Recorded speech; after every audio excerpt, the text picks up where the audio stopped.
ഒരു വലിയ അത്യാവശ്യം വലിപ്പമുള്ള ഒരു പുസ്തകമാണ്. അപ്പം എങ്ങനെ ഇത് എനിക്ക് വലിപ്പമുള്ള പുസ്തകങ്ങളോട് കുറച്ച് അലർജിയുള്ള ഒരാളാണ്. പക്ഷെ എന്നാലും ഫസ്റ്റ് തുടക്കത്തിൽ നമ്മൾ വായിച്ചപ്പോൾ ഉണ്ടായിട്ടുള്ള അനുഭവം ഞാൻ ആദ്യം തന്നെ പങ്കുവയ്ക്കാം. വിഷ്ണു ആഗ്നിയുടെ ഈ ഒരു കഥാസമാഹാരത്തില് 47 കഥകളാണുള്ളത്. വളരെ സന്തോഷം അറിയിക്കാം.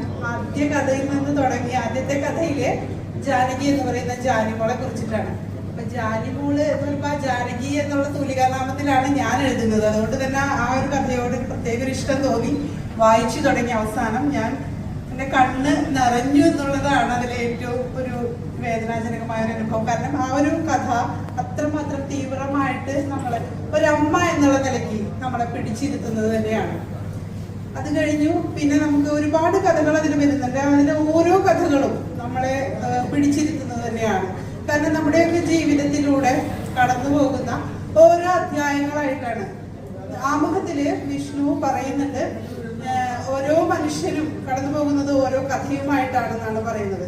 അത് സത്യമാണ്.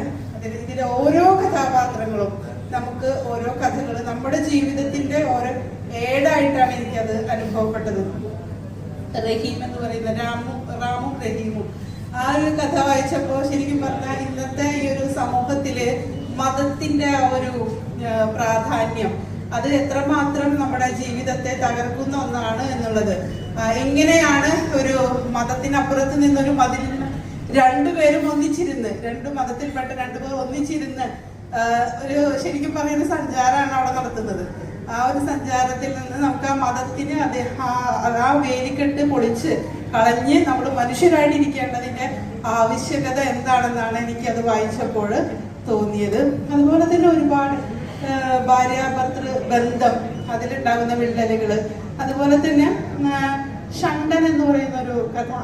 സത്യം പറഞ്ഞാല് നമ്മള് ഈ മച്ചി എന്ന് പറയുന്ന ഒരു വിളിപ്പേരാണ്. സ്ത്രീ എന്നുള്ള നിലയിൽ ഞാൻ അതാണ് ഏറ്റവും വലിയ സംഭവം എന്നാണ് വിചാരിച്ചിരുന്നത്. പക്ഷെ ഈ ഷണ്ടൻ എന്ന് പറയുന്ന പ്രയോഗം ഒരു പുരുഷനെ എത്രമാത്രം വേദനിപ്പിക്കുന്നു, എത്രമാത്രം തകർക്കുന്നു. ഒരു സ്ത്രീ അനുഭവിക്കുന്ന മച്ചി എന്ന് വിളിക്കപ്പെടുന്ന ആ സ്ത്രീ അനുഭവിക്കുന്ന അതേ തീവ്രത, അതിനപ്പുറം ഒരു തീവ്രത. കാരണം ആ സ്ത്രീ അത് പുറത്തേക്ക് പലപ്പോഴും കാണിക്കും, കണ്ണീരായിട്ടും മറ്റുമായിട്ടും അവളുടെ ആ ഒരു അവസ്ഥ കാണിക്കും. പക്ഷെ ഒരു പുരുഷൻ ഒരിക്കലും അത് കാണിക്കുന്നില്ല. പക്ഷെ അവനത് സ്വയം അനുഭവിക്കുന്നതാണ്. അപ്പൊ ആ ഒരു തീവ്രത വായിച്ചപ്പോഴും ഇതേപോലെ അതുപോലെ 2-3 കഥകള് സത്യമായിട്ട് ഞാൻ പറയാം, ആത്മാർത്ഥമായിട്ട് പറയാണ്, എന്നെ കണ്ണ് നനയിച്ചിട്ടുണ്ട്. അതുകൊണ്ട് തന്നെ കഥാകാരനോട് വീണ്ടും ആദ്യ കഥാസമാഹാരമായിട്ടല്ല എനിക്കത് ഫീൽ ചെയ്യുന്നത്. ഒരുപാട് അനുഭവങ്ങളുള്ള ഒരു മനുഷ്യനായിട്ടാണ് ഞാൻ വിഷ്ണുവിനെ കാണുന്നത്. ഒരുപാട് സന്തോഷം തോന്നി വായിച്ചപ്പോൾ.